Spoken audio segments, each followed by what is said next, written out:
Hello everyone, welcome to the second episode of the Give Gyan podcast series. So today we have with us Joel Alec D'Souza. उनके बारे में introduce करने जैसा कुछ नहीं है. वो एक एबल लीडर है, एक स्पोर्ट्स एंथुजियास्ट है, एक पैशनेट फोटोग्राफर है और सबसे ज्यादा इम्पोर्टेंट एक बहुत ही अच्छे दोस्त. So Joel welcome. Thank you so much Tarun. It like सच बोलूं तो इट्स लाइक एन ऑनर. मेरे लिए ये एक बहुत बड़ी चीज़ है कि मैं यहाँ पे ये मौका मिला है मुझे यहाँ आने के लिए. तो thank you so much to team give Gyan for having me here. नहीं भाई सर, प्लेजर हमारा ही है. थैंक्स. तो देख, सबसे पहले अभी बहुत सारे लोग फोटोग्राफी के ऊपर स्विच करना चाहते हैं. लाइक सबके पास अभी डीएसएलआर आने लग गया है. सब कहीं ना कहीं देखोगे तो फोटोज खींचने लगते हैं. बट मैं तेरे को जानता हूँ, तो एक पैशनेट फोटोग्राफर है और तू सब उसके इंट्रिकेसीज हो या चाहे जितने भी डिटेलिंग हो तो उस फोटोग्राफी की जानता है. और तेरी कितनी अच्छी फोटोज भी मैं देखा हुआ हूँ. Every photo is excellent. Thank you सो मतलब मच. कोई मीन्स अ वर्ड्स लॉट. नहीं है बयान करने के लिए तेरे फोटोग्राफी के लिए और तेरे पैशन के लिए सबसे इम्पोर्टेंट. तो सबसे पहले मैं ये जानना चाहूंगा और हमारे व्यूअर्स ये जानना चाहेंगे कि तेरे पास वो पैशन आया कहाँ से. Why photography? ओके, तो लाइक ये बहुत पुरानी बात है. शायद कुछ 10-12 साल पुरानी बात है. यूकेजी में था मैं, तो तब पापा लाइक फर्स्ट टाइम एक डिजिटल कैमरा खरीदे थे. उसके पहले क्या होता था, वो रील्स वाला कैमरा आता था ना कि 36 रील्स होते हैं, तो मैं उसी में उठा के करना है. तो शायद हाँ, मैं यूकेजी में था एंड फर्स्ट डिजिटल कैमरा आया था हमारे घर. तो तभी से लाइक मेरे को लाइक बचपन से ये कैमरास या कोई भी form of technology, B it laptops B it mobiles, सब में लाइक एक इंटरेस्ट टाइप ऑफ चीज़ रहता था हमेशा. तो वो जब कैमरा आया तो I remember it was Canon का पावर शॉट, कुछ रेड कलर का कैमरा था.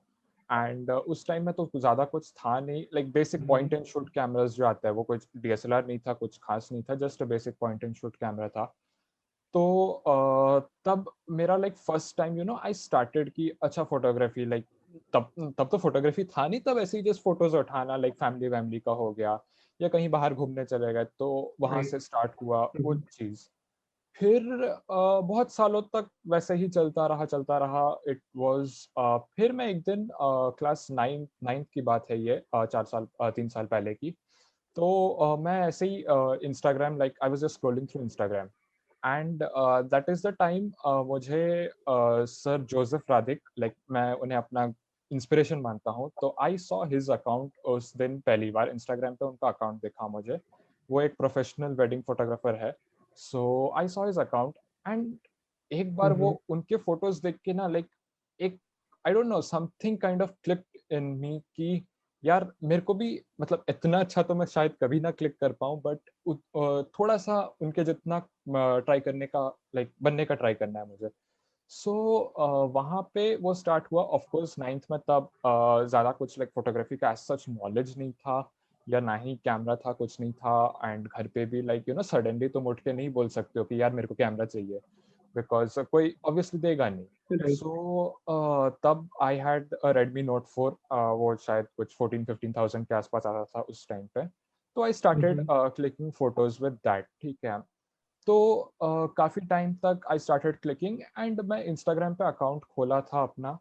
And I started uploading. Obviously वो बहुत पुराने फोटोज है एंड वो इतने कुछ खास है नहीं, to be very honest, but it was a start and उसके बाद हाँ, तो I started clicking with that. फिर लाइक बहुत लोगों का ये नोशन है कि तुम फोटोग्राफर हो तो तुम्हारे पास डीएसएलआर होना चाहिए या एक कैमरा होना चाहिए या समथिंग लाइक दैट. तो मेरे को पर्सनली लोग लाइक काइंड ऑफ मॉक किए हैं कि अरे यार फोटोग्राफर बोल रहा है अपने आप को, बट फोन से फोटोज उठा रहा है. So that was also a phase. फिर उसके बाद मैं जस्ट 10th में गया था एंड तब मेरे एक अंकल, तो ही गिफ्टेड मी अ डीएसएलआर. ठीक है. तो that was my first time I, it was not the first time I used a DSLR, but मेरा अपना DSLR, it was the first time. तो उनका वो अंकल मेरे को देखे कि I had a like he saw my photos and उनको लगा कि नहीं, इस बंदे में कुछ तो है कि फोटोग्राफी का he has something.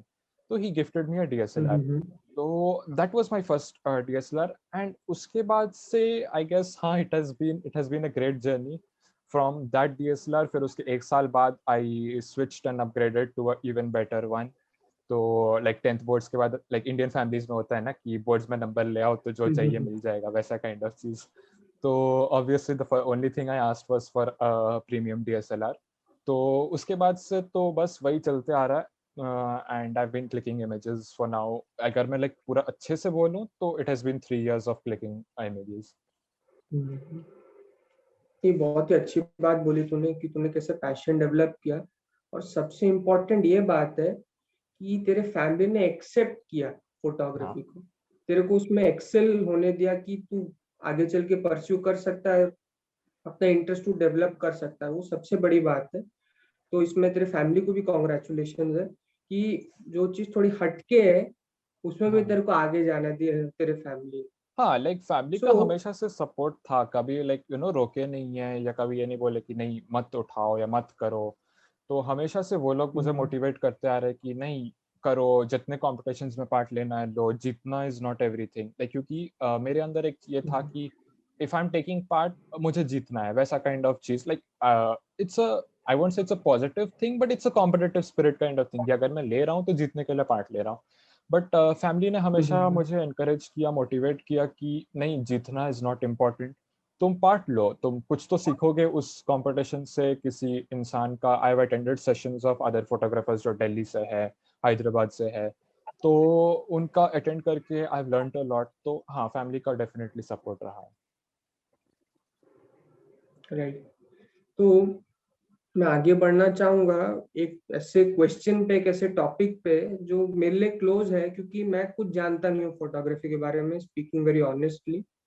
और हमारे व्यूअर्स भी होंगे जो जानते नहीं होंगे, जो अभी अभी इंटरेस्ट डेवलप कर रहे होंगे या करने वाले होंगे.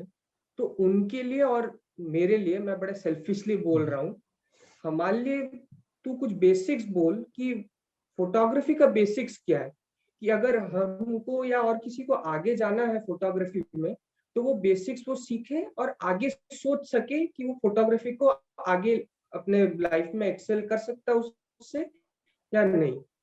तो तू बेसिक्स के बारे में थोड़ा बहुत कुछ बता मुझे. तो आई स्टार्ट विद चीज जो लाइक बहुत बार ये चीज को इग्नोर कर दिया जाता है ये टॉपिक को, एंड लोग टेक्निकल बेसिक्स में घुस जाते हैं. Obviously technical basics are important, and मैं उस चीज पे भी बात करूंगा थोड़ी देर में. बट जब हम लोग फोटोग्राफी बोलते हैं, the word photography itself means drawing with light या कैप्चरिंग लाइट. ठीक है, तो लाइट को समझना is for me, I believe कि that is the most important thing and the most basic thing. तुम अगर लाइट को लाइक समझोगे, if you will make light your best friend, तो तुम्हारा फोटोग्राफी में बहुत आगे जाने का बहुत स्कोप है. So that would be something which is very important. The second thing मैं बोलूँगा before moving on to the technical part would be practice. क्योंकि मैं खुद देखा हूँ कि अभी भी like even today मेरे साथ ये चीज़ होता है कि अरे यार कौन कैमरा निकालेगा, कौन फोटो उठाएगा. I mean जाने देते हैं यार. Like we don't प्रैक्टिस इतना नहीं करता हूँ. मतलब कुछ कुछ दिन ऐसे होता है कि मन नहीं करता है to take out the camera and go to shoot. But the thing is कि main चीज about photography, or I guess any field, that is कि you have to continue to practice and develop on your skills. So these are the two most important things. The first thing would be light and the second thing would be practice. अगर मैं technical knowledge पे आऊँ तो like photography तो में मैं एक को बीच में रोकना चाहूंगा. Sure sure. मेरा क्वेश्चन है, मान ले मेरे को और किसी को फोटोग्राफी प्रैक्टिस करना है, श्योर. तो ऑब्वियसली सबके पास डीएसएलआर होगा नहीं, एग्जैक्टली. कुछ लोगों के पास खरीदने की क्षमता नहीं होगी. तो बिना डीएसएलआर के क्या फोटोग्राफी प्रैक्टिस कर सकते हैं? थ्रू मोबाइल क्या हमको वो प्रिसीजन मिलेगा, वो गाइडेंस मिल पाएगा हमारे मोबाइल कैमरा से, वो सेटिंग्स मिल पाएगी कि हम आगे इसको परस्यू कर पाए? लाइक मैंने पहले बोला है कि even I started from a smartphone, and मैंने 6-8 महीने सिर्फ स्मार्टफोन से शूट किया है. तो डेफिनेटली कि फॉर अ स्टार्ट, बिकॉज मैं अगर सच्ची बोलूँगा तो आई डोंट थिंक कि अगर कोई जस्ट फोटोग्राफी में घुस रहा है या घुसना चाहता है वो इनिशियली ही DSLR खरीद ले. बिकॉज उसको वो जब वो प्रैक्टिस करेगा, वो जब वो इंडस्ट्री में घुसेगा, तब उसको समझ आए कि हाँ क्या क्या चीज़ें होता है उस चीज़ में. So a mobile phone is the best way to start. And आजकल के तो फ़ोन्स में इतना इम्प्रूवमेंट हो गया, इतना एडवांसमेंट हो गया कैमराज में. तो I don't mean the 4 camera वाले फ़ोन, क्योंकि वो लाइक 4 कैमरा वाले फ़ोन इज़ लाइक वो लोग सोचते हैं कि अरे यार 108 मेगापिक्सल दे रहा है, बट एक्चुअली वो 108 मेगापिक्सल बहुत अलग वे में होता है. तो that's a very different topic, but हाँ, तो there has been an improvement, and आगे भी कमिंग ईयर्स में और भी फोन कैमराज इवॉल्व होंगे एंड इम्प्रूव करेंगे. सो हाँ, डेफिनेटली फोन से बढ़िया पिक्चर्स उठाया जा सकता है. And at the end of the day I believe photography is all about your like personal skill and creativity. तो वो क्रिएटिव होने के लिए तुम्हें एक कैमरा की जरूरत नहीं है, या तुम्हें एक 2.5 लाख का कैमरा की जरूरत नहीं है. You can do that with a phone. You can do that with a very basic point and shoot camera. किसी चीज से भी तुम स्टार्ट कर सकते हो एंड किसी से भी कर सकते हो. राइट. तूने जो अभी बोला कि 108 मेगापिक्सल कुछ अलग वे में, तो क्या वो थोड़ा ब्रीफली तू समझा पाएगा हमारे व्यूअर्स के लिए? ओके, तो लाइक देखो, द थिंग इज कि वो लोग सिर्फ मेगापिक्सल पे बोलते हैं, but there are a lot of things in photography, and the main thing of photography is the size of the sensor. अगर मैं बात करूँ तो मेरा 85,000 का कैमरा का मेगापिक्सल, अगर ऑन पेपर बात करूँ तो it is only 24.2 megapixel. But अगर मैं उसका इमेज लाइक द सेंसर का बात करूँ, तो वो हर एक डीएसएलआर में एक फोन के कंपैरिजन में उसका बड़ा सेंसर होता है. तो द सेंसर की वजह से the image quality is much better. तुम अगर एक डिजिटल कॉपी देखोगे, एक डिजिटली एक फोटो देखोगे, एक लैपटॉप पे देखोगे, तो तुम्हें डिफरेंस शायद ही पता ना चले कि ये डीएसएलआर का है या ये फोन का है. लाइक बहुत प्रोफेशनल्स ही बोल पाएंगे, या like it takes a lot to make out the difference. But same चीज तुम अगर एक प्रिंट आउट निकालोगे दो फोटोज के, तो तुम्हें वो डिफरेंस इंस्टेंटली पता चल जाए कि अरे ये एक फोन से उठाया गया, ये एक डीएसएलआर से उठाया गया. आई am not putting down phones in any way.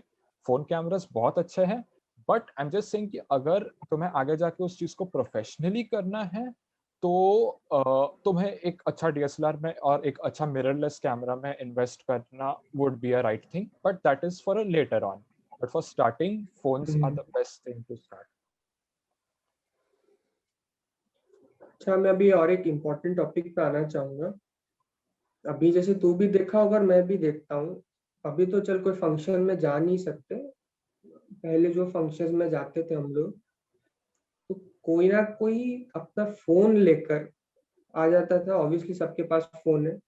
सब फोन निकाल कर फोटो शूट करने लगते थे. अपने आप को फोटोग्राफर कहते थे.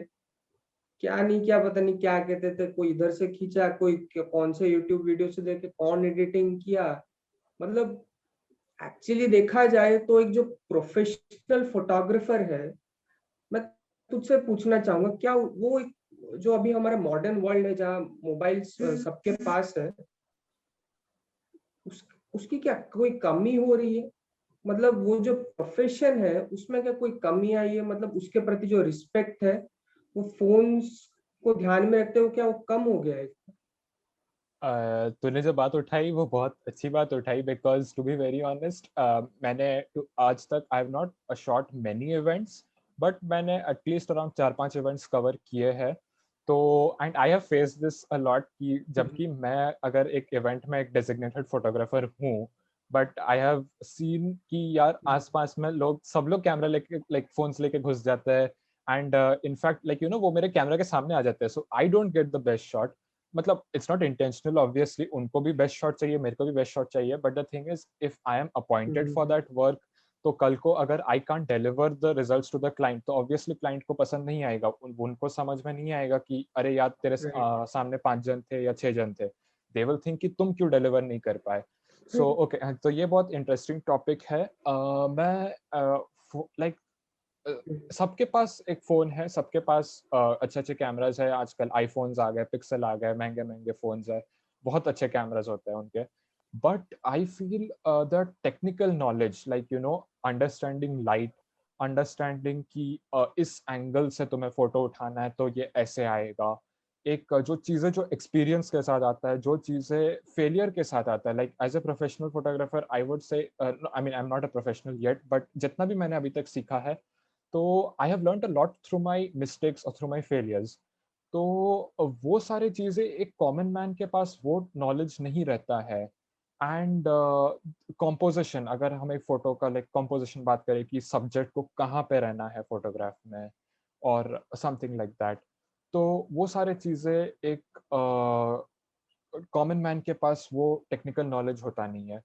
अभी हम देख रहे हैं कि कोई भी हम इवेंट में जाए, अभी तो नहीं जा सकते, अभी कोरोना चल रहा है, क्योंकि पहले जितने भी हम इवेंट में गए हुए हैं तो वहां पर कोई ना कोई क्या, सब कोई अपना मोबाइल निकाल कर शूटिंग करने लगता है। कोई इधर जाके शूट कर रहा होता है, कोई उधर जाके शूट कर रहा होता है, कोई थोड़े बहुत यूट्यूब वीडियोस देख के अपना प्रोफेशनल फोटोग्राफर कहते हैं। तो मेरा क्वेश्चन है और मेरा कंसर्न भी है ये, कि अभी के जो मॉडर्न वर्ल्ड में जब इतने सारे मोबाइल आ चुके हैं, ऑफ कोर्स तुमने एक्सप्लेन किया मोबाइल में क्या खामियां और क्या उसके एडवांटेजेस हैं, तो इस मॉडर्न वर्ल्ड में क्या वो प्रोफेशनल फोटोग्राफर जिसको कहते हैं, उसके रिस्पेक्ट में क्या थोड़ी कमी आई है? कि मतलब हम ये मान के चलते हैं कि अगर मोबाइल आ गए हैं, प्रोफेशनल फोटोग्राफर जैसा कोई चीज ही नहीं होगी, कोई प्रोफेशन ही नहीं होगी।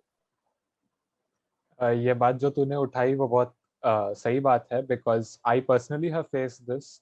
मैंने ज़्यादा इवेंट्स तो कवर किए नहीं हैं अभी तक एज़ अ फोटोग्राफर, बट किए हैं 5-6 इवेंट्स, 4-5 इवेंट्स किए हैं शायद। तो उसमें भी मैंने बहुत बार ये नोटिस किया है कि लाइक यू नो, अगर कुछ एक मेन चीज़ होगा, अगर कोई एक शादी हो या किसी बच्चे का बर्थडे पार्टी हो, तो जब कोई एक मेन चीज़ होने वाला होगा, तो I will be ready with my camera, but at the same time वो सारे गेस्ट जो वहाँ पे इनवाइटेड होते हैं, वो अपने फ़ोन्स लेके आ जाते हैं। And I don't have any issues with them shooting at all. बहुत अच्छी बात है, सब लोग को चाहिए होता है, सब लोग को अपने इंस्टाग्राम, व्हाट्सएप स्टोरीज़ अपडेट करने होता है। वो समझ आता है मेरे को, but the hmm. Concern is कि बहुत बार ऐसे होता है कि maybe eight the professional level इतना वो चीज़ नहीं होता होगा, बट मैं अपने एक्सपीरियंसेस से बात कर रहा हूँ कि यू नो मेरे काम में थोड़ा हिंड्रेंस आ जाता है। Because like if I have promised the client कि मैं आपको ऐसे फोटोज़ दूँगा, एंड बाद में due to the guest shooting या समथिंग मैं उतने अच्छे दे नहीं पाया। लाइक बहुत बार क्या होता है, वो लोग मेरे कैमरा के सामने, गेस्ट मेरे कैमरा के सामने आ जाता है और समथिंग, तो क्लाइंट वो बात को नहीं समझेगा। तो दे विल बी लाइक आपने ये प्रॉमिस किया था बट आपके photos are not up to the mark. So उस वे में एक kind of you know difficulty आ जाता है while pursuing this. But talking about respect, I really don't think कि लाइक रिस्पेक्ट में कोई कमी आई है as an at the highest level, at the professional level. Because जो लोग ये फोटोग्राफर्स को हायर करते हैं, they very well understand the importance of a professional shooting their wedding or shooting the child's birthday or be it whatever event, कुछ भी हो. So that is the reason they hire them, and that is the reason they pay them so much. So I don't think respect में कोई कमी आई है. Overall in India, if I talk about, I feel कि maybe photography as a profession isn't given that much respect as much as it deserves, or something like that. But okay, that's a very different topic. Coming to your question कि modern world का ये, तो like मैंने पहले भी बोला है कि स्मार्टफोन्स जितने भी इम्प्रूव कर जाए, they can not replace DSLR और अ मिररलेस कैमरा। वो तो एक गियर पॉइंट ऑफ व्यू से हुआ कि हाँ चलो वो replace, but photography what I believe personally is like कि 40% the gear you have and 60% it is the person who is behind the camera who is clicking the photograph. तो वो experience, वो नॉलेज, वो टेक्निकल स्किल्स के बारे में, वो like you know composition, वो लाइटिंग की अरे ऐसे करने से बेटर आएगा फोटो, यहाँ पे खड़े हो तो बेटर दिखेगा, वो सारे चीज़ें, एक चीज़ वो एक्सपीरियंस के साथ आता है, वो चीज़ हमारे लाइक फोटोग्राफर्स के अपनी गलतियों से हम वो चीज़ सीखते हैं। तो वो चीज़ मुझे नहीं लगता एक कॉमन मैन वो चीज़ कर पाएगा। मतलब definitely there are people who can, but just because of this experience part I feel that nahi, photography cannot, like DSLRs or photographers cannot be replaced as a whole.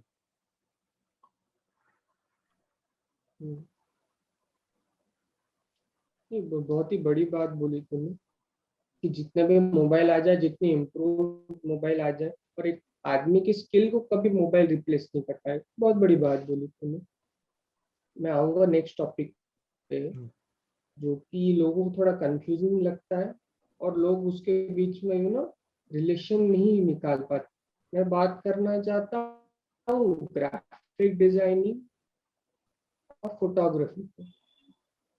तो दोनों में क्या relation है, और मैं फर्स्ट चाहूंगा कि graphic designing क्या है तो थोड़ा बहुत समझा दे, और फिर ग्राफिक डिजाइनिंग और फोटोग्राफी में क्या रिलेशन है वो भी तो समझा हम। ओके, तो लाइक बहुत लोग ये नहीं समझेंगे, एंड ये शायद मेरा पर्सनल पॉइंट ऑफ व्यू है। बहुत सारे लोग, those who are maybe more experience than me, वो शायद इस बात पे अग्री ना करे मेरे साथ, बट ये मेरा एक पर्सनल पॉइंट ऑफ व्यू है। आई पर्सनली फील कि ग्राफिक डिजाइनिंग एंड फोटोग्राफी काफ़ी लाइक इंटर रिलेटेड चीज़ हो जाएगी, लाइक हो गई है over the period past few years. Because अगर लाइक हम अभी का बात करें, अगर एक ग्राफिक डिजाइनर कोई एक कंपनी के लिए काम कर रहा हो, या he has to design posters, he has to make advertisements for a company, and तो उसका वे ऑफ थिंकिंग एक जो फोटोग्राफर जो उस कंपनी को लाइक कैप्चर कर रहा है या उस प्रोडक्ट को कैप्चर कर रहा है, तो उन दोनों का way of thinking has to match, वरना वो एग्जैक्ट आउटपुट आएगा नहीं। सो अगर तुम एक ग्राफिक डिजाइनर हो और तुम्हारे पास फोटोग्राफी का नॉलेज है, तो आई फील कि वो एक थोड़ा प्लस पॉइंट हो जाएगा। एंड वाइस वर्सा, अगर तुम एक फोटोग्राफर हो एंड तुम्हें पता है कि अरे ग्राफिक डिजाइनर को ऐसा ऐसा इमेज चाहिए होगा फॉर मार्केटिंग द प्रोडक्ट, या ऐसा ऐसा इमेज चाहिए होगा फॉर डिजाइनिंग दिस वेबसाइट या कुछ भी, तो तुम उसके अकॉर्डिंगली उठा सकते हो। another very important point I feel, at least for like not the पूरे जो प्रोफेशनल फोटोग्राफर्स है जो एक बड़े स्केल पे कर रहे हैं, नॉट उनके लिए, बट जो अपकमिंग लोग हैं उनके लिए, mostly photography is about freelancing, ठीक है? तो you have to make yourself into a brand. So if I want to make Joel D'Souza into a brand, I need a website, I need advertisement, I need digital media marketing, ठीक है? तो I need my business cards. तो वो सब चीज़ें अगर मैं खुद डिज़ाइन कर सकता हूँ, तो वो मेरे को लगता है कि it would be a plus point for me. That is like for an upcoming photographer. अब जो लोग बहुत established हैं in the industry, obviously they will hire a graphic designer and they will do it for them. But मैं एक upcoming photographer के point of view से ये बात मुझे ये लगता है कि if I have graphic designing skills, तो वो बेनिफिशियल होगा to make myself into a brand. Right. अभी एक कंसर्न है जो कि मैं चाहता हूँ बड़े व्यूअर्स सुनना चाहेंगे, और स्पेशली तेरे मुंह से सुनना चाहेंगे कि क्या फोटोग्राफी को प्रोफेशन में बदला जा सकता है? क्या फोटोग्राफी में इतना दम है, मैं कहूँगा, कि वो आपको फॉर्च्यून्स कमा के दे? थोड़ा इस पे लाइट थ्रो करके। ओके, तो see, every profession I believe has a struggle behind it, and like something, if you want to reach the heights, कुछ आसानी में तो नहीं मिलेगा, you have to work for it. That being said, like बहुत लोग ऐसे भी सोचते हैं, स्पेशली मैं पहले ये बात सोचता था, like I am talking about may be 3-4 years back, जब मैं ट्रैवल फोटोग्राफर्स का यूज्ड टू सी, तो आई यूज्ड टू थिंक अरे यार अच्छे जगह घूम रहे हैं, नए लोगों से मिल रहे हैं, like they're exploring the world, such a cool life. But when I have started, like when I've entered into this and I've started clicking photographs myself, तो आई हैव अंडरस्टूड कि नहीं, दैट जो ऐशो आराम है वो एक पूरा हाईएस्ट लेवल पे जाने के बाद वो है। Photography as a profession is definitely viable, ऐसा नहीं है कि तुम नहीं कर सकते हो, बट वो एक because it is not like standard career, मैं बोलूँ एटलीस्ट इंडिया में तो उसको एक नॉर्मल करियर के वे में नहीं माना जाता है, तो उसमें थोड़े एडेड रिस्क एलिमेंट्स होते हैं, लाइक स्पेशली अगर मैं अभी लाइक करंट पैंडेमिक सिचुएशन ही ले लूँ, तो अगर तुम एक आईटी प्रोफेशनल हो या एक कोई एक स्टैंडर्ड करियर चूज करो, आई एम नॉट सेइंग कि उस करियर्स में there have not been losses या उन लोग का लाइफ बहुत आसान रहा है, बट अगर तुम एक बिजनेस कर रहे हो, अपना बिजनेस, एक फ्रीलांसर हो, तो ऑब्वियसली ये पैंडेमिक तुम्हें ज्यादा हिट किया है compare to someone who has a stable job. तो ऐसे सिचुएशंस में यही चीज आ जाता है कि हाँ तुम्हें करना है या नहीं करना है। then there are other things about photography like उसके like working hours, like अगर हम एक इंडियन वेडिंग का बात करें, तो the ceremonies and all they go on till 5, 6, 7 in the morning, तो तुम प्रैक्टिकली एक पूरा दिन you are spending without sleeping, and उसके नेक्स्ट डे भी तुम्हारे कुछ सेरेमनीज होते हैं which you have to cover and all that. तो वो एक बहुत लाइक वर्किंग आवर्स बहुत अलग है, it's not a basic 9 to 5 job की चलो इस टाइम पे गए इस टाइम पे आए। तो personally speaking photography as a profession right now मैं अपने आप को तो नहीं देखता हूँ pursuing it, but like it is a hobby. I will definitely pursue it as a side profession, but not as a profession, like completely dependent on that. But possibilities are endless, तो पता नहीं आज मैं जो सोच रहा हूँ शायद 5 साल के बाद मेरा वे ऑफ थिंकिंग वो चीज़ चेंज हो जाए and I might be a professional photographer, so the possibility is always there. मेरा एक बड़ा तूने ऑनेस्ट आंसर दिया, क्योंकि देख अभी इंडिया में फ्रीलांसिंग बड़ा चर्चा में है। लोग फ्रीलांसिंग करना चाहते हैं और कि वो कैसे फ्रीलांसिंग कर सकते हैं। तूने एक उनको आइडिया दिया, मे बी वो लोग पैसा कमा सकते हैं। यस, तो मैं भी अभी देख रहा हूँ फ्रीलांसिंग लोग अलग अलग चीजों में कर रहे हैं, video editing, video video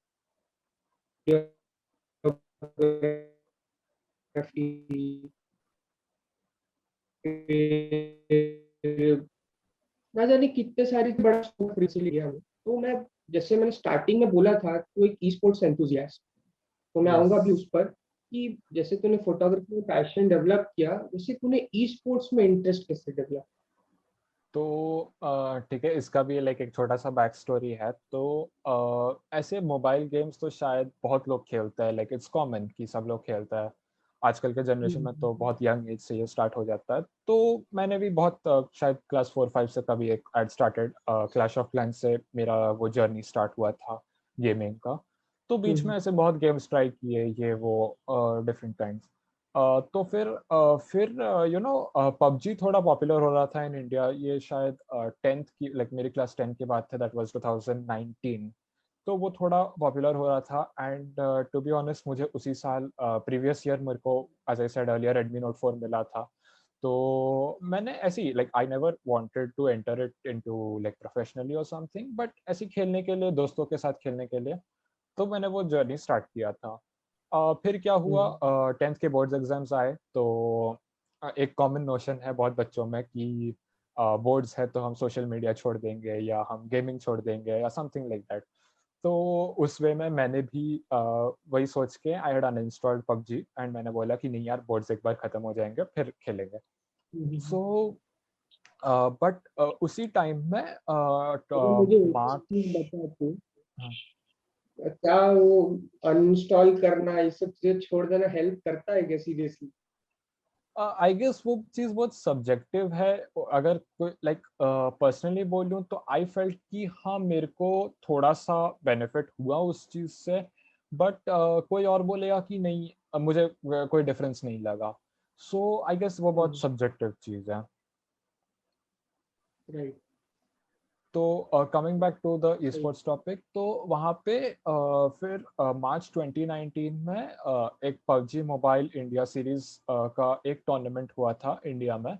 so तब तो इतना कुछ क्रेज था नहीं, आई डेंट इवन नो कि like something like e sports exist. तो ऐसे यूट्यूब में एक दिन आ गया वो चीज़, तो मैंने ऐसे ही खोल के देखना चालू किया। एंड उसके बाद like this is a team which I have been following from a very long time, team Soul करके। इट्स देन पबजी मोबाइल, अभी तो बीजीएमआई आ गया है। सो या बट तो they won that tournament and they won 30 lakhs, like उनका first prize का prize money था 30 lakhs। तो देन आई न्यू कि अच्छा, ई स्पोर्ट्स करके कुछ एक है, बिकॉज उस टाइम के पहले मुझे ई स्पोर्ट्स का कोई आइडिया ही नहीं था। Then slowly over the past 2 years, I have understood esports में बाहर के like फॉरेन ऑर्गेनाइजेशन, क्योंकि बाहर के देशों में it is a very common thing, बहुत लोग उस चीज़ को परस्यू करते हैं and it's a very like proper career option बोला जा सकता है कि वहाँ कुछ बड़ी बात नहीं है। तो I started following esports, तो it started from PUBG and अभी तो बहुत सारे दूसरे गेम्स में I have started following, like देखना and liking teams and supporting teams. तो वैलोरेंट है, बहुत सारे गेम्स है। So that has been the esports story so far. अच्छा, ऐसे जो नहीं स्पोर्ट्स का बड़ा बात किया कि फॉरेन को करियर ऑप्शन की तरह देखा जाता है, इंडिया में नहीं है, बट हाल फिलहाल इंडिया में भी स्पोर्ट्स इंडस्ट्री ग्रो की है। मैं चाहूंगा तू अपने नजरिए से बता कि ई स्पोर्ट्स पहले कहाँ पर था, मान ले आज से 5 साल पहले 2015-16 में, और अभी कहाँ पर है 2021 में पर। तो लाइक ई स्पोर्ट्स इंडिया में पहले भी था, बहुत अनकॉमन चीज थी, बहुत कम लोगों को नॉलेज थी, बट पहले भी था। बट द मेन थिंग मुझे जो लगता है that has work first was the game जिसने ई स्पोर्ट्स को बहुत पॉपुलर किया इंडिया में, दैट वाज पबजी मोबाइल। वहां से लाइक यू नो वो e sports culture kind of it blew up. उसके पहले भी था बट उसके पहले इतना कोई उसको ये नहीं करता था। The second thing was phones बहुत अफोर्डेबल हो गए लेटली। बहुत सारे कंपनीज आ गए इंडियन मार्केट में, एंड इंटरनेट प्राइसेस डेफिनेटली, क्योंकि एक टाइम था जहाँ पे 1 GB इंटरनेट एक महीने का 200 रुपए का होता था, मुझे याद है, because that was something like mummy के फोन में लगता था एंड वो चलाते थे हम। एंड अब की तो महीने में तो लाइक 600-700 GB का WiFi plans are also very cheap and good, मतलब अच्छा स्पीड आता है। तो ये सब कंट्रीब्यूट किया है for the growth of e sports in India. And अभी तो लाइक बहुत सारे फॉरेन ऑर्गेनाइजेशंस जो बाहर के देशों में एस्टेब्लिश्ड है, लाइक एक फैनेटिक करके एक है, सो दे वर इन इंडिया। वो एक अपना एक टीम हायर किए थे इंडिया में। फिर गैलेक्सी रेसर्स जो एक दुबई बेस्ड ऑर्गेनाइजेशन है, वो लोग इंडिया में थे। सो ऐसे बहुत सारे बाहर के देश लाइक ऑर्गेनाइजेशंस आ रहे हैं। एंड अगर हम इंडिया में ही बात करें तो लाइक आज ही मैं ये न्यूज़ पढ़ा कि India today gaming which is a part of India today group, तो वो लोग अभी in the coming 2 months free fire का एक टूर्नामेंट करवाने वाला है जिसका price pool is something around 35 lakhs। तो ऐसे ये सब चीज़ों के वजह से esports has definitely been growing in India in the past so many years. And mobiles के वजह से मेनली ग्रोथ हुआ है, बिकॉज इंडिया में वो एक like you know laptop and PC का सबके पास वो नहीं होता कि they can get a good gaming PC, क्योंकि गेम्स खेलना एक लैपटॉप पे तो बहुत हाई एंड लैपटॉप या वैसा कुछ चाहिए होता है। तो बहुत लोग वो चीज़ में इन्वेस्ट नहीं कर पाते हैं, बट तुम एक 15,000 के फ़ोन में भी गेमिंग खेल कर सकते हो। So I guess that is why gaming grow हुआ है इंडिया में। जैसे तूने अभी मोबाइल और लैपटॉप के बारे में बोला, तो उसी पे अपना नेक्स्ट क्वेश्चन बेस करूंगा। बहुत ही डिबेटेबल टॉपिक है, मोबाइल वर्सेस पीसी या लैपटॉप जो भी है। तो ओके क्या तो देखता है मोबाइल में और क्या देखता है तो पीसी में, और नो दोनों में गेमिंग करने में क्या डिफरेंस है, और तू क्या सजेस्ट करेगा कि अगर किसी को गेमिंग करनी है वो मोबाइल पर करे कि पीसी पर करे। तो मोबाइल एंड पीसी गेमिंग बहुत बहुत ज़्यादा डिफरेंट है। एंड क्योंकि मोबाइल में लाइक स्क्रीन छोटा होता है, एंड मतलब I won't say it is no way easier, क्योंकि एट द हाईएस्ट लेवल दोनों में बहुत ज़्यादा स्किल्स की रिक्वायरमेंट है। अगर मैं वर्ल्ड लेवल पे बात करूं, जो कि हमारे बहुत सारे इंडियन टीम्स पार्टिसिपेट कर रहे हैं वर्ल्ड लेवल पे, इंडिया को रिप्रेजेंट कर रहे हैं वर्ल्ड लेवल पे, तो उस लेवल पे अगर तुम्हें खेलना है तो ऑब्वियसली तुम्हारा स्किल्स मैटर करता है। इट डजेंट मैटर कि तुम वो स्किल्स अपना पीसी में इन्वेस्ट कर रहे हो या एक मोबाइल में इन्वेस्ट कर रहे हो। बट अगर मैं इंडियन मार्केट की बात करूं तो mobile e sports has grown, जैसा कि मैंने पहले कहा है कि प्रॉपर गेमिंग पीसी, अगर मैं प्रॉपर गेमिंग पीसी की बात करूं तो शायद 1 लाख के आसपास आ जाए, and a gaming laptop also something around that range. whereas 16-18 thousand का फोन से you can start your gaming with in phones।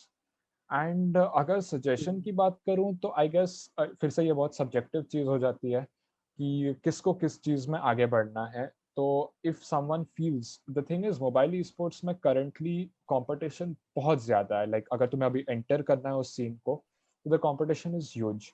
So if you really feel that you have the skills and you, in spite of the competition, you can go ahead, then definitely mobile esports।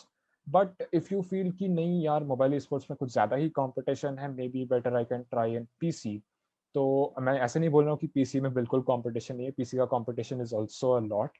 But वही चीज़ है कि बहुत subjective चीज़ है, तुम्हें जो better लगता है, जिसमें तुम्हें लगता है कि हाँ इफ आई परस्यू दिस मैं आगे जा सकता हूँ, तो इट्स बेटर कि तुम वही चीज़ फॉलो करो। राइट। अब देख, तूने जैसे बोला कि इंडिया में ई स्पोर्ट्स तू लाइट थ्रू की। अब मैं और एक इम्पोर्टेंट क्वेश्चन पूछूंगा कि क्या ई स्पोर्ट्स अच्छा कमाने का जरिया बन सकता है? क्या प्रोफेशन में बदला जा सकता है? कि ये लोगों के दिमाग रहता है कि मैं चीज इंटरेस्ट के साथ कर रहा हूँ, पर क्या मैं उससे पैसा कमा सकता हूँ? तो ये एक ऐसा क्वेश्चन है जो मैं तुझसे पूछूंगा, और चाहूंगा तो एक्सप्लेन करे इसके बारे में। ठीक है, तो ये एक बहुत डिबेटेबल टॉपिक हो जाएगी ऑन वॉट एवर आई से, बट मेरा पर्सनल पॉइंट ऑफ व्यू से अगर मैं बोलूँ तो सी, अगर तुम एक नॉर्मल कन्वेंशनल कैरियर चूज करो तो तुम्हारा यू कैन वर्क टिल 60 62 शायद अभी retirement age, and post that also you can, अगर लाइक हेल्थ वेल्थ अच्छा हुआ you can pursue something side में, ठीक है। बट अगर ई स्पोर्ट्स की बात करें तो there is a certain age limit, like उस टाइम के बाद तुम्हारे रिफ्लेक्सेस इतने फास्ट नहीं होते हैं। सो एंड जबकि हम करियर की बात करें, अगर ऐसी मजाक में खेलना है तो तुम 40 की उम्र में भी खेल सकते हो, ऐसा कुछ नहीं है। बट अगर मैं बोल रहा हूँ कि तुम्हें अपने कंट्री को रिप्रेजेंट करना है, वर्ल्ड लेवल पे खेलना है, सो दोज रिफ्लेक्सेस, वो मिली सेकेंड्स का डिफरेंस बहुत मैटर करता है उस स्टेज पे। तो ई स्पोर्ट्स का क्या होता है, द एज इज से लाइक 14 ईयर्स से स्टार्ट होके may be 26 27 28, may be max 30, maximum 30 भी बहुत कम ऐसे स्पोर्ट्स एथलीट है जो 30 के एज पे खेल रहे होते हैं। तो वही चीज़ है कि 14 साल का कैरियर और you want a long term career option. तो एंड प्रॉब्लम क्या होता है कि you have to give time to this. तो फिर अगर तुम से 16 के एज में ई स्पोर्ट्स में एंटर कर रहे हो प्रोफेशनली, अगर मैं बात करूँ, when I use the word e sports I mean professionally, तो तुम्हें उस गेम को टाइम देना पड़ेगा। वो कोई भी गेम हो, मोबाइल हो, पीसी हो, which ever game it is, तुम्हें उस गेम को टाइम देना पड़ेगा। एंड अगर तुम उस गेम को टाइम दे रहे हो तो तुम ऑब्वियसली अपने पढ़ाई पे you will not be able to give time. वो बहुत ऑब्वियस सी बात है क्योंकि दिन में तो 24 आवर्स ही होता है, तो वो उसमें कोई डिफरेंस आएगा नहीं। सो तुम पढ़ाई को नहीं कर रहे हो, तुम उसको दे रहे हो। So you have to balance out the pros and cons कि अच्छा, ये अगर मेरा 10 साल का इसमें करियर रहा तो will I be able to sustain myself after that, या आफ्टर दैट क्या एक बैकअप प्लान कि अच्छा 30 के बाद मुझे क्या करना है। तो वो एक बैकअप प्लान होना बहुत ज़रूरी है। And that is where content creation बहुत पॉपुलर हो गया है आजकल, कि लोग ई स्पोर्ट्स के साथ साथ कंटेंट क्रिएशन पे भी ध्यान दे रहे नहीं, मैं बैकअप प्लान के बारे में बोला तो मुझे एस्पिरेंट से प्लान बी याद आ गया। हैं। That was a good show, बहुत बहुत सही था। नहीं, सच में बढ़िया था, बड़ा डेलिकेट चीजों को दिखा के बनाया गया। एनीवे, चल, बहुत लोगों ने देखा भी, उसको प्यार भी दिया, बहुत बड़ी हाँ, बात। अब मैं एक ऐसे टॉपिक पे आना चाहूंगा जो पर्सनली मेरे दिल के बड़े पास में है, and I love talking about it, and I love seeing और reading about it. So let's come to leadership. Sure sure. Leadership, लोग लीडर बनना चाहते, या अगर बनना भी नहीं चाहते तो डेली लीडरशिप के बारे में सुनते रहते हैं कि लीडर ऐसा होता है, लीडर वैसा होता है, उसने ऐसा किया तो मैं उसको फॉलो करूंगा, उसने ऐसा किया तो मैं उसको फॉलो करूंगा। तो बड़ी बात ये होगी कि लोग तेरे से, हमारे व्यूअर्स तेरे से सुने, उसने एक्चुअली में लीडरशिप की है, फ्रंट लाइन पे था लीडरशिप पे, और तूने, मैं जानता हूँ तेरे को पर्सनली, तूने, आई नो कि तूने बहुत सारे प्रोग्राम्स को थ्रू लीडरशिप हैंडल किया है, परफेक्टली हैंडल किया है। तो मैं यही जानना चाहूंगा कि तेरे क्या ऐसे पास्ट एक्सपीरियंसेस है लीडरशिप के बारे में जो तू अपने व्यूअर्स को, हमारे व्यूअर्स को बताना चाहे। तो ये वेट अ मिनट, वो शायद 2017 18, हाँ, द एकेडमिक ईयर ऑफ 2017 18। तो वो क्लास 9 की बात थी। उसके पहले अगर मैं बात करूं तो वो क्लास लीडर तो आई डोंट नो, बहुत टाइम से बनते आ रहा हूँ, वो एक कॉमन चीज़ हो गई थी। तो वो शायद क्लास 1 2, पता नहीं, आई डोंट इवन रिमेम्बर कि कब से वो चीज़ स्टार्ट हुआ, बट वो एक कॉमन चीज़ था कि अच्छा क्लास लीडर है, क्लास लीडर क्लास लीडर। तो क्लास 9 की बात है, द एकेडमिक ईयर 2017-18। तो उसमें लाइक हमारे स्कूल में we had this 4 houses representation, बहुत सारे जगहों पे they call it different things. So हम लोग के ये में था green, red, blue and yellow. तो I was belong to green house, and तो मुझे मौका दिया गया to be the assistant leader for green house, क्योंकि स्कूल में ऐसा होता था कि 9th एंड 10th से असिस्टेंट लीडर्स होते थे एंड 12th से मेन लीडर होता था। तो 9th में था तो मुझे असिस्टेंट लीडर का चांस दिया गया। एंड टू बी ऑनेस्ट अगर मैं बोलूँ तो मैंने उस साल में एज इन 10th में भी, आई कम टू दैट लेटर, कि 10th में भी मैं लीडर था, बट 9th में मैंने जितने चीज़ें सीखे हैं, जितने चीज़ें समझे हैं, and all about leadership, about working in a group, like motivating others, getting the best out of other people, to perform something, to do something. So that year was really remarkable for me. बहुत कुछ सीखने को मिला था उस साल। then उस साल like एक ये होता है कि you have to balance leadership responsibilities, and तुम क्लास 9 में हो तो academic responsibility भी आ जाती है। तो thankfully I could pull off both, and 9th में मैं second आया था क्लास में। so that जब मैं second आया तो in spite of being a leader, तो वो चीज़ मुझे बहुत I was happy for myself, I was proud of myself, सच बोलूँ तो I was proud of myself कि दोनों मैंने अच्छे से निभाए हैं। As a student, as a leader, I fulfilled my responsibilities well. फिर अगर 10th की बात करूँ, द एकेडमिक ईयर 2018-19, तो since I had performed decently well for my house as an assistant leader, तो 10th में I was given the opportunity to be the assistant school leader. तो again school leader का भी वही था कि main leader 12th से होता है, असिस्टेंट लीडर 10th से होता है। तो that year was also great. बहुत कुछ सीखने को मिला कि एक स्कूल लीडर का the experiences that come with that. कुछ कुछ छोटे मोटे नेगेटिव चीज़ें भी थे which I guess I discuss later on, but हाँ, overall it was an amazing experience. And the best thing was, अगर मैं बात करूँ तो हमारे स्कूल में ऐसा होता है कि टीचर्स डे का programme is completely up to the leaders, like उनको सब कुछ करना होता है। and basically when you are the assistant school leader, the school leader, assistant school leader become the main thing. They have to see literally everything, be it the program, be it teachers के लिए food, be it like basically everything, because उस दिन it's like teachers का पूरा आराम है।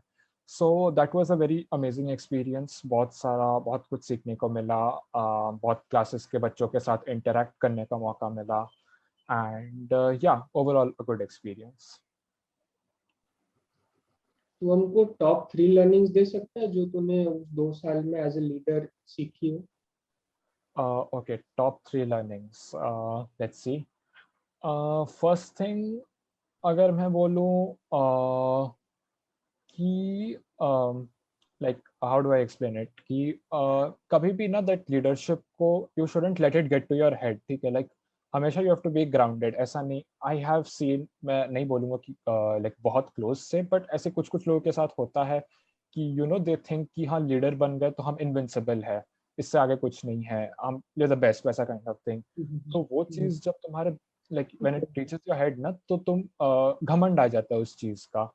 तो the first learning would definitely be कि वो घमंड कभी नहीं आना चाहिए, नो मैटर व्हाट। तुम स्कूल लीडर हो, तुम एक कंपनी लीड कर रहे हो, तुम कहीं पे भी हो, leadership of any form, but that arrogance should never come to you।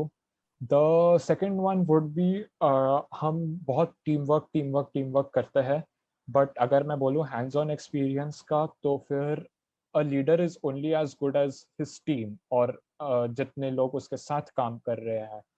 That was a very important lesson जो मुझे लाइक काफ़ी यंग एज पे अगर मैं बोलूँ तो वो मुझे समझ में आ गया था, because I was the leader. कि लीडर कैन बी, बहुत बार ऐसा होता है कि लीडर बहुत अच्छा हो, बट अगर उसकी टीम उतना परफॉर्म नहीं कर पाएगी तो then there is no point. या अगर टीम बहुत अच्छा हो and leader is not that good, तो फिर अगेन उस चीज़ का कोई पॉइंट नहीं है। So it is again a very to be a successful leader, तुम्हें एक प्रॉपर टीम वर्क एंड एक प्रॉपर टीम की जरूरत होती है। एंड थर्ड लर्निंग कि मेंटेनिंग द बैलेंस, क्योंकि 9th एंड 10th देखा जाए तो बहुत क्रूशियल ईयर्स होते हैं एक स्टूडेंट लाइफ के लिए. तो to maintaining the academic balance plus managing the duties of a school leader, house leader, जो भी हो. So these 3 were my top 3 learnings. Right.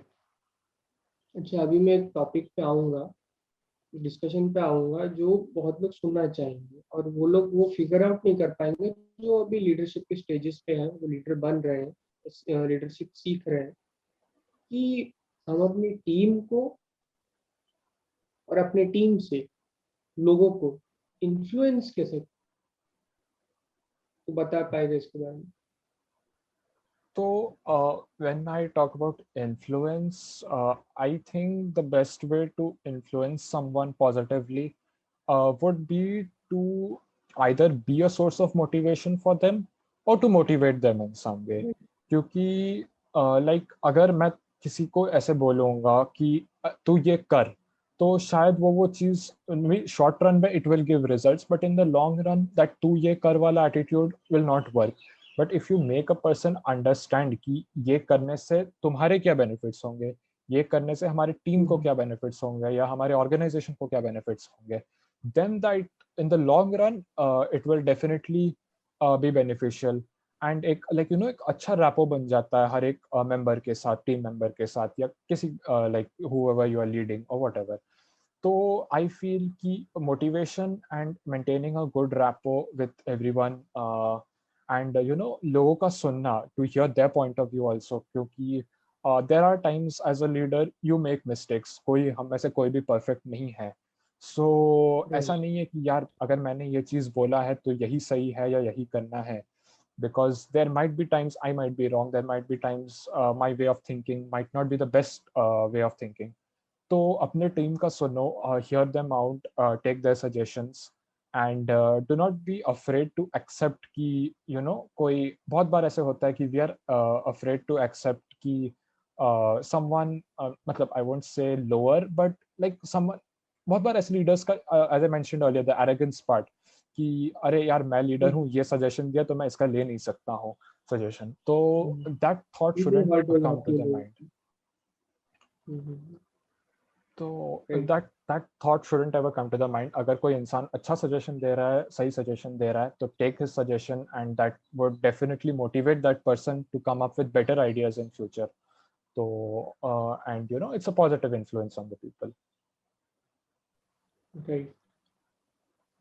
So देख, एज ए लीडर तू दे जाता होगा, लोगों को मोटिवेट करता होगा, डायरेक्टली और इनडायरेक्टली, सबकॉन्शियसली उनको तू मोटिवेट करता होगा, और डेली के डेली तेरे को नए एक्सपीरियंस मिलते होंगे, जो कभी अच्छे हो कभी खराब हो. अच्छों के साथ, अच्छे एक्सपीरियंस के साथ डील करना तो मेरे ख्याल से आसान है, बट Okay. बुरे एक्सपीरियंसेस के साथ डील कर, वो एक ऐसी चीज है जो कोई सिखा नहीं सकता तुमको, सिर्फ तुम्हें अपना ही एक्सपीरियंस सिखा. So what I want to talk about is the dark side of leadership. Okay. तो हम लोग ये बहुत लीडरशिप अगर सामने तरफ से इतनी अच्छी है, पीछे तरफ से, मतलब पीछे से कितनी डार्क है, वो एक लीडर के दिमाग पर कितनी हावी हो रही है. तो ये बहुत इम्पोर्टेंट Right. टॉपिक है एंड बहुत निग्लेक्टेड टॉपिक है शायद, क्योंकि लाइक इंग्लिश में we have this saying, with great power comes great responsibility. तो लोग रिस्पॉन्सिबिलिटी की बात कर लेते हैं, बट द नेगेटिव चीज़ें जो उस टैग के साथ या उस लीडर, जब तुम लीडर बनते हो, तो definitely there are not negative, but I guess वो हर चीज़ के साथ it comes, positive and negative हर चीज़ के साथ होता है. सो वो चीज़ों के बारे में कोई रेयरली ही बात करता है वो सब के बारे में. तो personally what I feel as a leader, as I mentioned earlier, being grounded, first and foremost thing, अगर मैं बोलूँ तो you have to be grounded at all times, क्योंकि हो जाता है यार, कभी कभी लगता है कि अरे यार अभी तो हम यहाँ तक पहुँच गए तो ठीक है, हम जो बोलेंगे वो हो जाएगा, something that I'm not talking about myself as a person, but I'm talking about when you reach the higher positions in society, in companies, in any form of the political structure or whatever.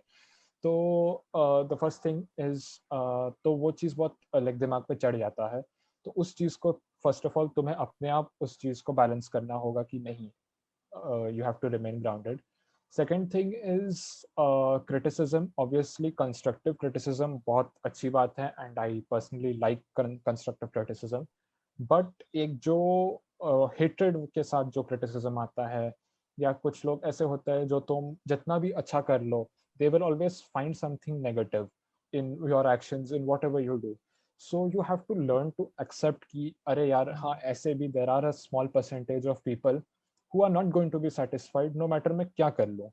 तो you have to accept that and you have to let that not affect you. तुम्हें पता होना चाहिए कि yes, you are giving your best, you are giving your best, like doing the best for your team or for your company, and you have to just keep up the good work.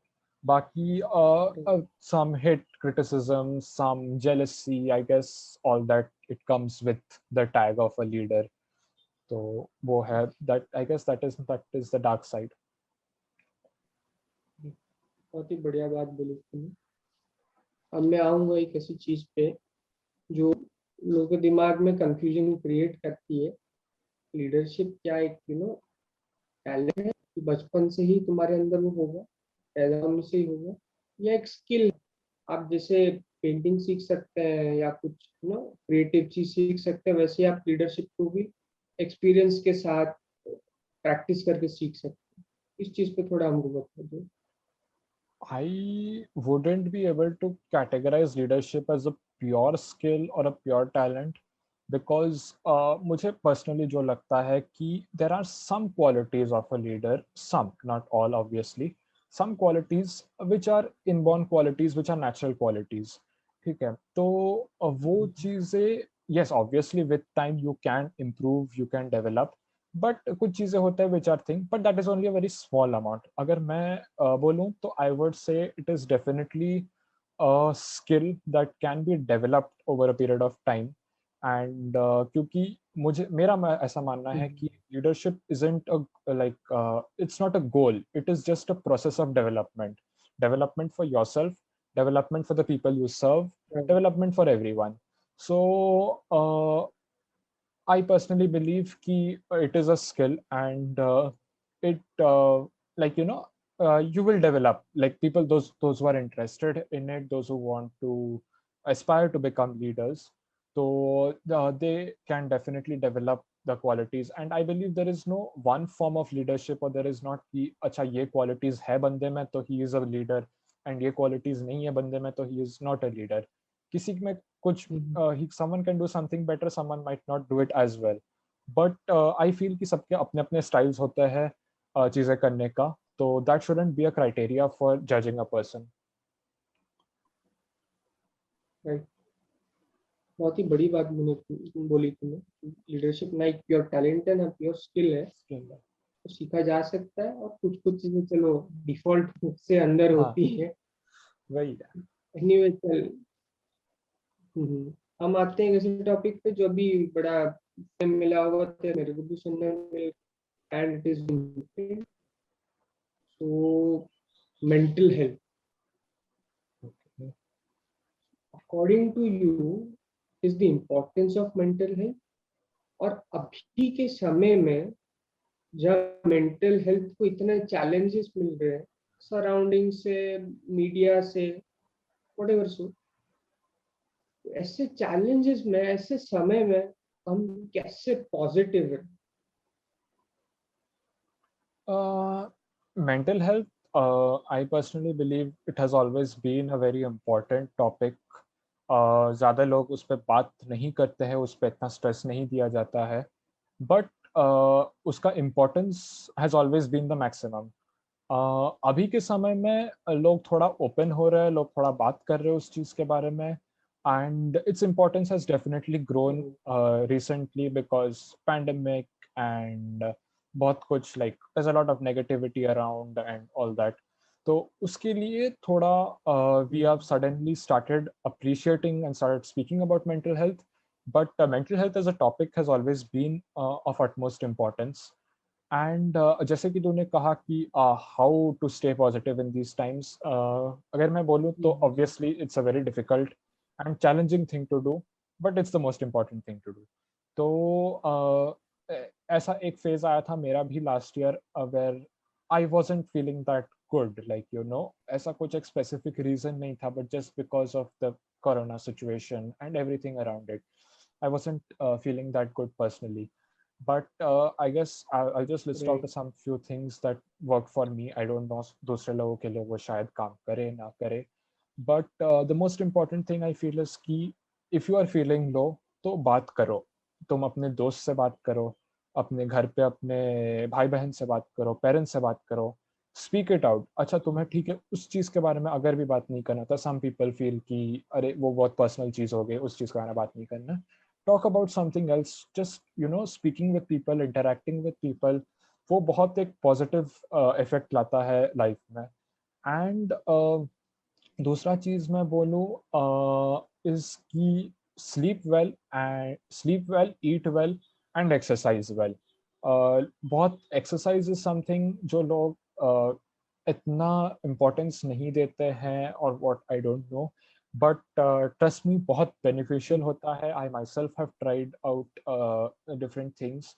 Yoga definitely is the best form of it, but अगर मैं अपना बात करूँ तो I am not so much of a yoga person, but I like to do other kinds of exercises.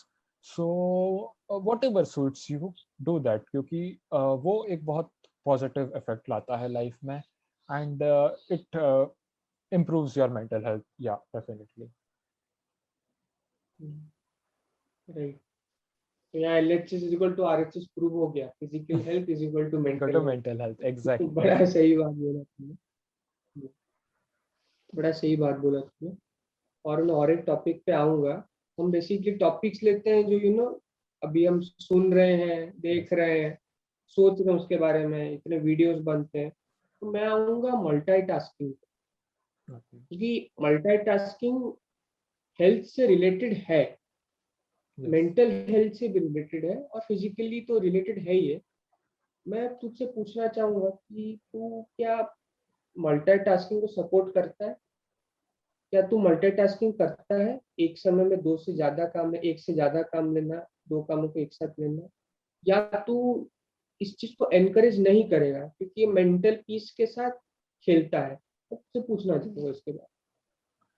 Okay, तो जैसे कि तूने कहा कि हाँ मल्टीटास्किंग का मेंटल हेल्थ के साथ it does have a relation, and like you know एक नेगेटिव इम्पैक्ट पड़ सकता है. बट आई पर्सनली बिलीव हम लोग 21st सेंचुरी में है, एक बहुत डायनामिक एनवायरनमेंट में है. So being one dimensional in today's environment isn't the right thing. You have to know different skills, you have to have knowledge on a variety of topics. You have to be multidimensional. In short, you have to be multidimensional.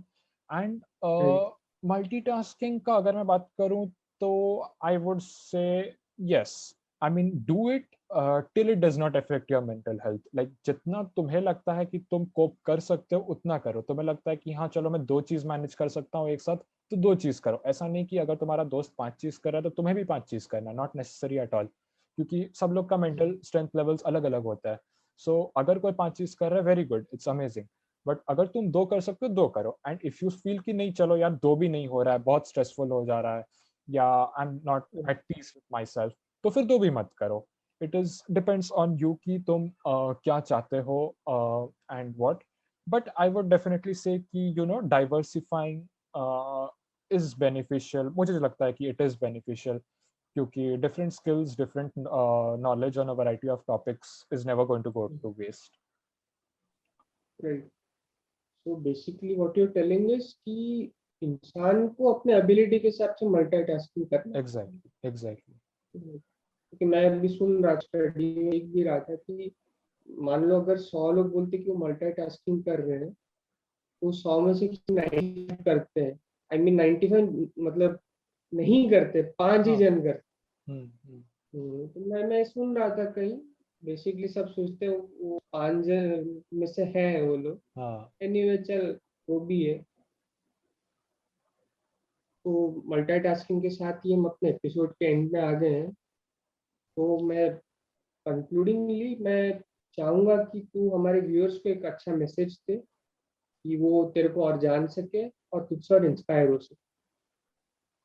Okay. So first of all, I would like to say thank you to Team Give Gyan for having me over. And a message, these are difficult times. सबके लिए it is very challenging. From every, like, you know, so it's challenging for all. ऐसा नहीं है कि इस इंसान को कुछ फर्क नहीं पड़ रहा है या उस इंसान को फर्क नहीं पड़ रहा है. But the only thing we have is hope. So, and things are definitely improving as we speak. We are seeing a drop in the number of corona cases and all that. So what I would like to say is be optimistic about life, and things are improving. Things will definitely improve. And like abhi, since we are at home, lockdown hai, if you have the opportunity to learn some new skill, or you have the opportunity to pursue a hobby or something, go ahead, do it. Like, don't think about other things. If you have the opportunity, just go and do it. And I guess another thing that I would like to stress would be, since हम लोग mental health पे बात किए हैं, it would be कि self satisfaction, क्योंकि these are difficult times and बहुत बार हम लोग सोचते हैं we are not happy ourselves, कि हम लोग को चाहिए कि अरे ऐसा हो, हम लोग के पास ये हो, हम लोग के पास वो हो, we want to have better careers, we want better grades, anything, it can be anything. So I personally believe कि at this point of time, if you are alive, if you have a roof over your head, if you have food on your plate, that is the most important thing. And we should be happy for just that much itself. उससे ज़्यादा कुछ भी है तो it's a blessing. So just count your blessings, be happy, stay optimistic, and take necessary precautions. ये एक overnight नहीं होगा कि ओवरनाइट एक कोरोना पैंडेमिक चला जाएगा. ये चीज़ रहेगा थोड़े टाइम के लिए. Get vaccinated as soon as possible. I myself, I've taken the vaccine, both doses done. So get vaccinated, and even after taking the vaccine, take precautions, and be happy, be optimistic. That's all. Thank you Joel, तो हमारे podcast में आया. मैं sure हूँ कि लोगों को तुझसे बहुत कुछ सीखने के लिए मिला होगा और उस नॉलेज लेकर अप्लाई करेंगे, क्योंकि application is the important. Exactly. Apply कर मे बी फॉर्च्यून कमाए, और उसके लिए जब भी वो सोच रहे होंगे, जब वो पैसे कमाओगे, तो उनके दिमाग में तेरा थॉट जरूर होगा. सो थैंक्स टू आया, अपने नॉलेज शेयर की. Thank you very much. Thank you so much.